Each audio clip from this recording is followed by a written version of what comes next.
Yeah, I'd like to welcome Duke to the show. Yes, sir. Yes, sir. Man, Duke, man, it's been a long time. Oh man, ain't nothing but love, man. You know how we do. Yeah. Man, give us a little backstory on, how you grew up in Man. Southside and how it was over there. Oh yeah, the whole thing has changed ever since I was a pup. I started off at Emerson and grew up on the south side of Compton as a kid, and from Emerson to Roosevelt. Then we moved after the ninth grade. We moved to Cerritos. But I'm saying that to say that I actually grew up on the south side of Compton. Later on in life, my uncle had property in Compton over on Caldwell in the town. Everybody know the town. And we moved over there. Me and my mother, we fixed the house up. And then I ended up catching the case, went to jail, got out. It's a long story. I mean, it's just like drawn out. The east side was a little bit different. The east side was cool. I met a lot of good people on the east side. You know, uh, it was all family like over there. Everybody had their own little thing going on, and I had mine. But I was grown. Like I said, I ended up lived over there and was in there. Did a lot of drinking, partying. The old normal kind of stuff you do. But when it came to doing other things, I was doing that too. You know, when Ronald Reagan was in office, they put it out there in Compton, South Central Compton and Watts, and everybody was trying to get paid. It was like it wasn't free money. It was hard money. It was hustling money, but it was out there. And so that's what everybody got involved in. That's what they did. You know, I mean, if you weren't either you do, but I tried to keep a lower profile more or less. I didn't try to hang out as much on the street more or less. I would say, but me and my boy Steve, who's going to Compton College, and fronting like, that way to kind of keep the police the heat off of us. But which you did.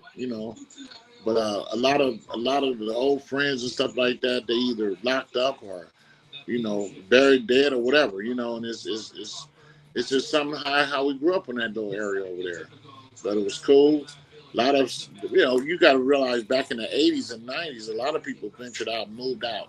All the original people that originally were over there, they either moved to Moreno Valley back in the late 80s, 90s, and then it all comes down to everybody's established, everything established out that way.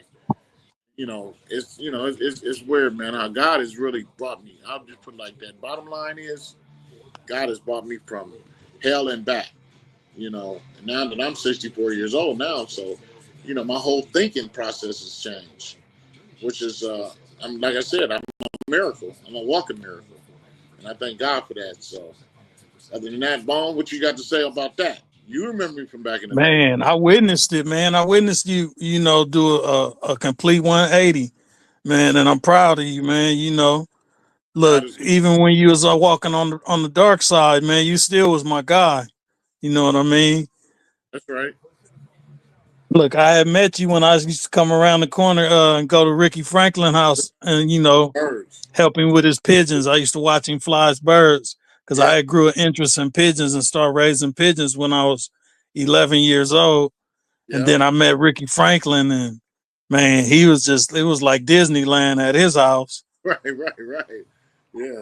He had all the pigeons. You know what? Man, Remember he would you'd have your birds. You'd come over there and say, Rick, where my birds at? They'd have strayed over in Rick's flock. you know, man, oh man, I remember all that, man. That was some good times, man. Real good times. absolutely. Yeah, yes, sir. Then I used to come around and hang around y'all and listen to y'all talk that grown slick shit. So Right. it was all good to me. Yeah, yeah, yeah. Yeah, man. It's a beautiful thing, man. I was just looking back on all that, and I just look about all the stuff that went on. It's like a whole different world now. You know, Absolutely. I mean, the streets. I mean, it was flooded back then. Everybody was getting paid. It was everybody had they. Even though we didn't have to actually run together, we're all from the same little area. And everybody had their little making their little money and stuff around there. It was crazy. It was some crazy times, man. And I tell Yeah, people but that today, and they can't believe it. You had young kids running around in their 20s driving Corvettes and Benzes and young. wasn't even just out of high school and got into the game. It was wild. Yeah, but we did. We had togetherness back then. That's what it was. It was a real sense of community.